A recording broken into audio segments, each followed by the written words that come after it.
નમસ્કાર મિત્રો, રણભર મિની બ્લોગમાં તમારું સ્વાગત છે દોસ્તો. તો દોસ્તો, આપણે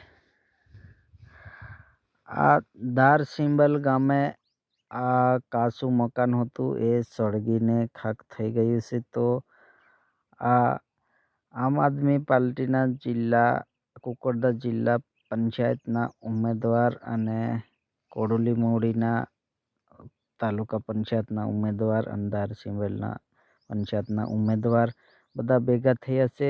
પછી શું કીધું છે એ આપણે ધ્યાનથી સાંભળીએ આગળ વિડીયોમાં. 9 વાગ્યાની આજુબાજુમાં નસવાડી તાલુકાના ધારસિંબલ ગામના કીડશેભાઈ દહરિયાભાઈના ઘરે ગઈકાલે સાંજે અચાનક આગ લાગેલી હતી. ત્યારે અમે સમાજના એક આગેવાન તરીકે મારી સાથે કડોલી તાલુકા પંચાયતના ચૂંટાયેલા સભ્ય, ધારસિંબલ તાલુકાના સભ્ય સાથે મળીને અમે ઘર પરિવારની આજે મુલાકાત લેવા માટે આવેલા છે. ત્યારે ખરેખર ખૂબ દુઃખ થયું.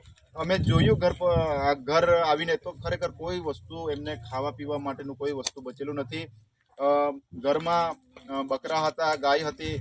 એ લોકો તાત્કાલિક દોડી આવીને એ પશુનો જીવ બચાવી લીધેલો છે. પણ દુઃખની વાત એ છે કે અંદર જે ખાવા પીવા માટે અનાજ હતું, અનાજ કરીને બધું બળી ગયેલું છે. સાથે અંદર પૈસા હતા એવું કહે છે આ પરિવાર. તો ખરેખર આ ઘટના કોઈ પહેલી નથી. તમે નસવાડી તાલુકામાં અવારનવાર આ ઘટનાઓ બન્યા કરે છે. છતાં પણ સરકાર અને જે ફાયર બ્રિગેડની ટીમ છે, કહેવામાં આવે છે કે ઉદયપુરથી આવેલી હતી, પણ ત્યાં ઉદયપુરથી આવતા કેટલી વાર લાગેલી છે. તો એક આગેવાન તરીકે અમારી લાગણી એટલી જ છે કે આ ઘર પરિવારના વારે જે પણ જવાબદાર વ્યક્તિ હોય એ પ્રશાસન આવે અને જે સહાય રૂપે જેમને વળતર આપવાનું થાય એ આપે, એવી માંગણી તમારી પાસે આશા રાખીએ છીએ. સાથે સાથે અવારનવાર અમે રજૂઆત કરીએ છીએ, આવેદનપત્ર આપીએ છીએ, ઘણી રજૂઆતો કરીએ છીએ, છતાં પણ આ ધ્યાન નથી આપતું. એટલે આવા ઘણા બધી ઘટનાઓ બનતી જાય છે.